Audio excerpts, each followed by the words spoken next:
so this right here is the motor mount itself. All I did was take some 1 1/4 inch PVC, and depending on your kayak, of course, the sizes may be different, but for this lifetime kayak, that's what it was. This side here, you can see that they're at an angle. This one's moving because the hardware's on. But the rod holders on the kayak, they basically come inward, so these have to be at a certain angle, which of course means that in order to install this, you can only have one that's fixed. So this one's got this little loop here, this fastener, it's holding it down.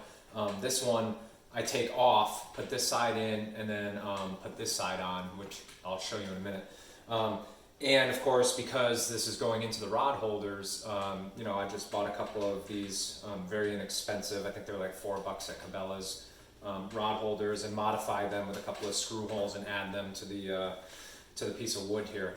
On this side, and I'll show you this in a minute, I added a couple of eyelets here. So same thing, like security to me was a big part of it, because I don't want to lose anything. I don't want to lose this, I don't want to lose the motor, and I really wanted it to stay down on the kayak while I was under motion. So what I've done here is I've added a couple of eyelets, and when I install it, you'll see what I do, but I have a ratchet strap that goes through these and a little hook on the kayak itself, and it holds it down even more securely.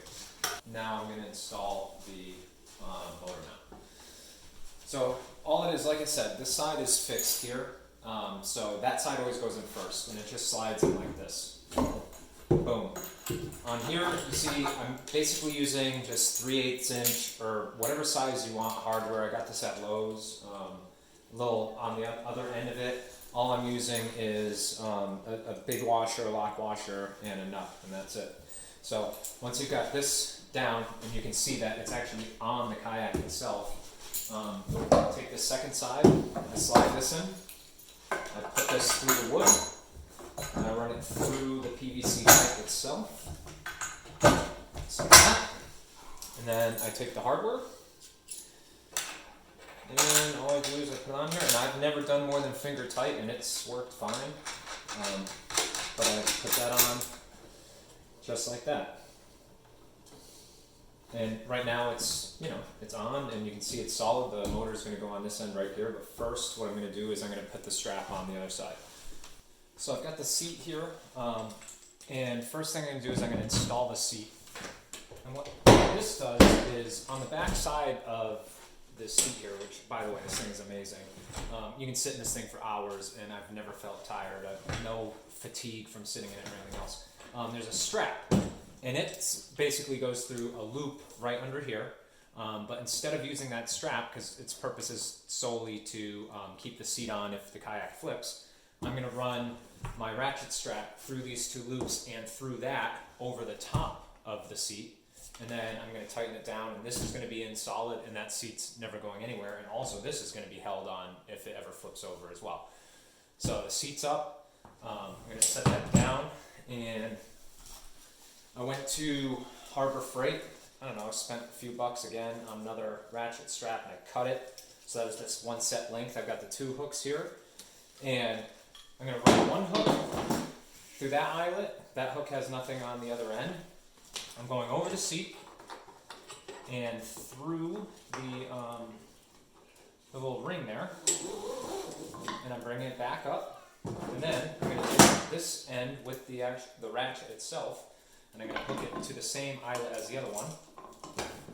Take the end here that's run through the loop behind the seat up through this eyelet, and all I'm going to do is run it through the ratchet. If you don't know how to use a ratchet strap, there's a lot of good videos about that too. And boom, as we do this, I tighten it down. I don't go too hard because, I mean, everything on this kayak, it's not the most expensive one, so I don't know how well this loop is connected to it. It's got a couple of screws in it. I don't want to apply too much pressure, but none of this is going anywhere. The seat, nothing. The seat goes up. That's what this strap looks like. It's there's a big gap behind it, so you're never running into the back of that ratchet strap, and this thing is ready for a motor. And speaking about motors real briefly, what I have is a 34-pound thrust Minn Kota. I would have gone with a 30-pound thrust if I were buying it new, but I found this one used on OfferUp for like $40 less than a 30-pound thrust new, so I bought it. And you know, you can read some articles online, but the thrust rating on these motors is not about how fast you're going to move. You're going to move at a top speed of 4 to 5 miles an hour, no matter what size you use, because it's more about the weight of the boat that the motor itself is pushing. So you may as well get the smallest motor that you possibly can, because you're going to have the exact same results. Now when I got this, like all of these Minn Koters, or most of them, they have this shaft length here is 36 inches. I cut off about 12.5 inches of that. You don't have to. I just like to use my kayak in a lot shallower water, so I wanted it to be sitting right next to me at a set height, knowing that this prop itself is going to be under the boat as close as it possibly could be, so that I could go into some of those shallower areas. But if you want to leave it at 36 inches, go right ahead. Plenty of videos online and good websites on how to take this off and shorten it, and I'll link one in the comments. But the gist of it is 6 screws underneath here and one that passes through the middle, and this whole top comes off. You disconnect some wires. They're already labeled, but you can label them if you want to make it easier, and they're color coded. And you take the top off, and you can go ahead and cut the wire length and then cut the shaft itself, put everything back together, add new connectors, and you're good to go. And it's really as easy as taking this motor, setting it right on the side. If you were a lefty or something, you could of course install this on the opposite side.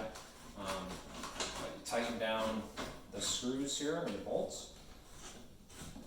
And you can see I've set this collar at a set height, so this is as far down as it's going to drop.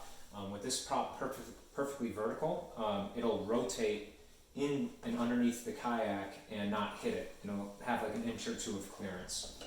So I take these 2 wires, set them in the back, I undo the bungees, and I simply grab a battery.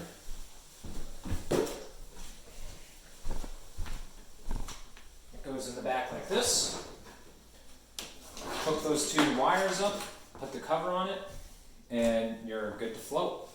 This battery here is 100 amp hour Duracell, so 100 amp hours. This probably draws, I think, 35 amps at its maximum. So you do the math, and you could get 2.5 straight hours of running this at, you know, the highest setting. But most of the time, I'm doing something a lot less than that, so it'll last all day. One more thing to keep in mind if you are doing a project like this is you can see with this kayak, the max weight is 275 pounds. Now, every kayak's different. This is one of the more inexpensive ones, so you know, yours could be a lot more than that. But that being said, I weigh about 165 pounds. That battery weighs close to 50. Add the fishing gear and everything else that I take in this kayak, and at 165 pounds, I'm probably nearing the limit myself. So keep that in mind. Be safe if this is something that you're going to do. Okay guys, this is what the final setup looks like. Got the battery box in there strapped down. The motor mounts are up. There was a little bit of stability issues to the side where the weight of the motor was kind of making it tip to the right, but I just moved the battery slightly off center and it ballasted it. So let's go out and take it for a ride.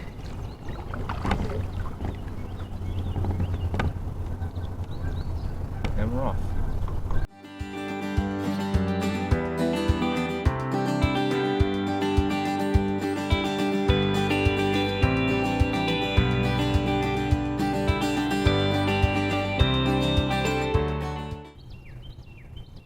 Really, let me show you guys back there.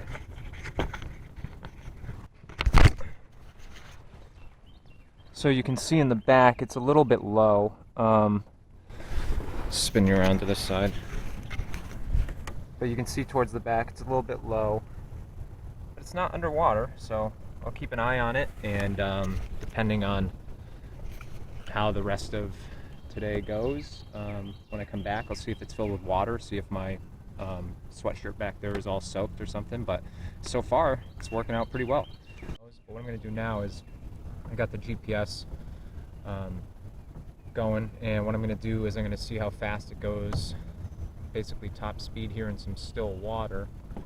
So I'll bring it up. So right now I think I'm on 2, and I'm going 2 miles an hour. So 3, Let it hook up for a minute.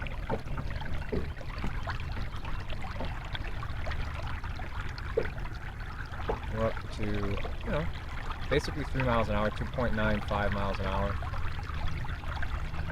Turn it to 4. And we're already up to 3.5. And lastly, get to 5.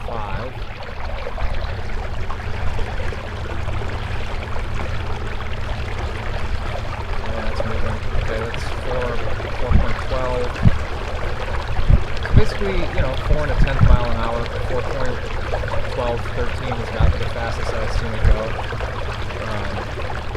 That's fast. And that's as fast as I can paddle, basically. So as with any motor, I'm noticing this right off the bat. I used to have one on my canoe and then my old bass boat and everything else. It was a small bass boat. But basically, when you go from, you know, number 5 in speed, basically as fast as it can go, and you cut it back, there's a moment where, like, you kind of feel the whole thing move. And with this setup, again, simply because of how, you know, it's a little bit unbalanced, it is moving me a little bit left to right. So it's like that moment that you hit it, you kind of, your whole body like tenses up because you think you're about to tip over. I've never tipped in this kayak. I've never tipped in any kayak or canoe. I used to stand in the canoes and everything and never had a problem. So I don't see that being a problem here. Still dry back there. But I'll keep everyone posted. But as of now, yeah, I mean, this thing is awesome.